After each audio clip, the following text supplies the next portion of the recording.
Hello everyone. So you can see that it's been a long time indeed. 4 years to be precise since the last episode was released. Yeah, a lot has changed. Life has happened. I have moved to the United Kingdom, and yeah, I thought like let's get going with more episodes maybe. And also, I'm in a very urban environment, so there is not a lot of hiking trails around. I did explore a little bit, but couldn't really find much. So I'm recording it from home. So, but we'll keep the name anyway. Hacking Hinduism while hiking, and also like I have started getting some interest in Buddhism as well. But still, we'll still keep the title of the series intact. So I was thinking like what can we get started with after this huge long break. So I thought let's pick up this phrase called, I'm sure most of you know about it. It runs like I think therefore I am. Kind of dignifies human mind, which is great. And an unintended meaning of that is that I think therefore I am.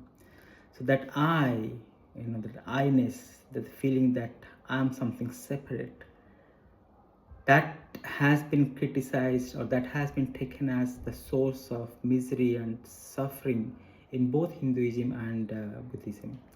And how you create that sense of I is by thinking and thought proliferation.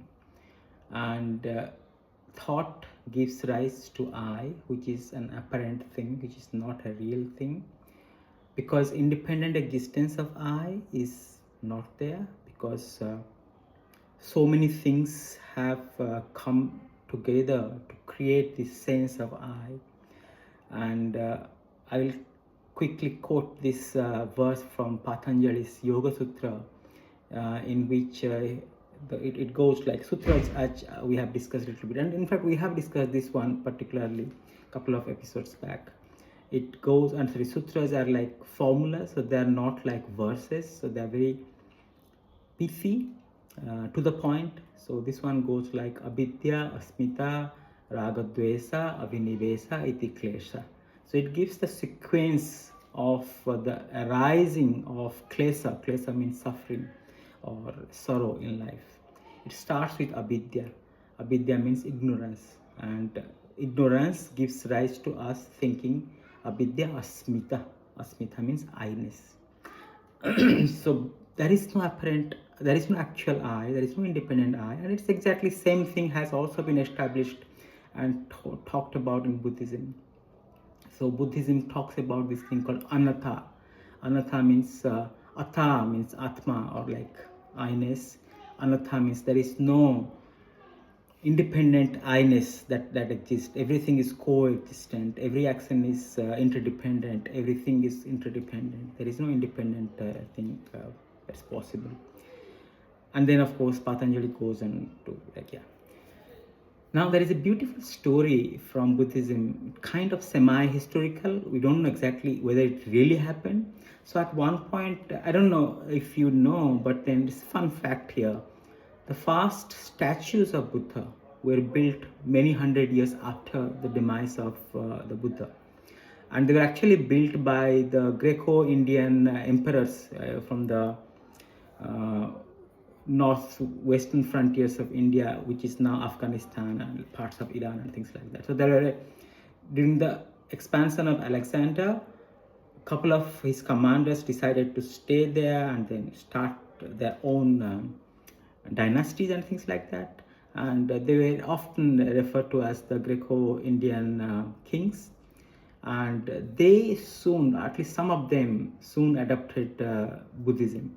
And because Greeks are great sculptors, I'm not saying that Indians are not, but Greeks are great sculptors in terms of making statues of human beings. So that's exactly where the first statues of Buddha started appearing, and that's why when you look at the statues of Buddha, you can see that they're like the six-pack and like well-built Greek god kind of figurine, and even their faces look a bit of like it has a great influence. Anyway, the story goes that story or semi-historical story goes that there was this Greco-Indian emperor called Menander, the Greek pronunciation, and the Buddhist pronunciation is Milinda. Milinda was quite interested in different philosophies, and then he calls this Buddhist monk called Nagasena. And then there is this huge, not a big huge, but like there's a very interesting discussion that goes on between the King Milinda and the monk Nagasena. It's called the Milinda Nagasena Sambada. It's one of the quite established Buddhist philosophical books. One of the beginning questions or the initial questions that Milinda asks, like, "Oh monk Nagasena, please come." And then Nagasena tells something like, "Okay, there is nothing called monk Nagasena exactly." It's referring to that actual lack of this I-ness and the fact that I-ness is an apparent thing in our mind anyway. And Milinda says that, okay, then who has come here? Then Nagasena gives this simile, which is quite often referred both in Hindu and Buddhist literatures, and even in Jain literatures as well sometimes. So Nagasena says that, okay, O king, how did you come here to the meeting ground? I know I come in the chariot. So he looks at the chariot and asks, O king, are the wheels the chariots? King says that no. Then are the horses the chariot? No. Are the axles the chariot? No. There is this seat the chariot? No. And like he goes part by part by part, and then none of the single parts are actually chariots. So he says that, look, just that they have come together and they are doing some function, and that concept is called chariot. Similarly, that's kind of one of the initial, one of the simple ways of deconstructing the appearance of self. And then when the self appears, we think we have an independent existence, and then human mind is there to think and proliferate, and the thoughts proliferate and then start creating things that are not there at all.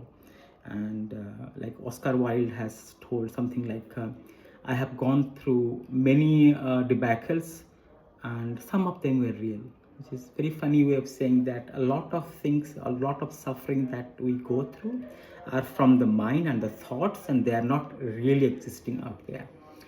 And it also goes quite nicely, like Buddha gave this example. Like Buddha was great giver of similes and metaphors. He says that, okay, imagine a guy is in the forest and one arrow comes and hits, and of course it's painful, it's physical pain, that you cannot deny that pain. Then another arrow comes and hits the same spot, that's more painful. And he says that the second arrow is the mental proliferation that makes the suffering intense and goes on and on and on. The physical pain is physical, it's localized, but the mental pain goes on and the mind can think of that forever. Anyway, we'll stop. It's getting 8 minutes now, and we'll talk about more about this theme of how I think, therefore I am. Our thoughts create this I-ness, and this I-ness creates step-by-step suffering. But I'll just end with one small note. One thing I have noted, or one thing I've learned from Buddhism, is that Buddhism focuses a strong thrust on eradication of suffering, and the process has got 3 parts or 3 pegs: Sila, Samadhi, Pragya. Sila means a little bit of ethical conduct. We'll go through that in detail later. And Samadhi, that's a huge part. That's meditation. And then Pragya, a little bit of knowledge, not too much. And what I have observed that the most important focus is on Samadhi or meditation. So the more you meditate, the Pragya, the knowledge gets more and more clearer. The Sila, or the ethical conduct that is prescribed, that becomes more and more easier to do. So yes, have a nice time. Thank you very much.